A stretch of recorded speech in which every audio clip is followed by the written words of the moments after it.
County in central Illinois until 6:45 Livingston a.m. County. At 5:49 a.m., severe thunderstorms were located along the line extending from Forest to Colfax to Bloomington and moving east at 25 miles per hour. Hazard, 60 miles per hour wind gusts and quarter-size hail.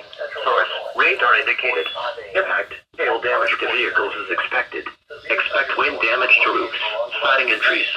Severe thunderstorms will be near Chatsworth around 6 o'clock a.m. Piper City around 6:10 a.m. Narragansett Gibson City around 6:35 a.m. Buckley around 6:40 a.m. Other locations in the warning include Sibley, Roberts, Melvin, Coffville, Elliott, and Lodi. Interstate 57 between mile markers 264 and 283.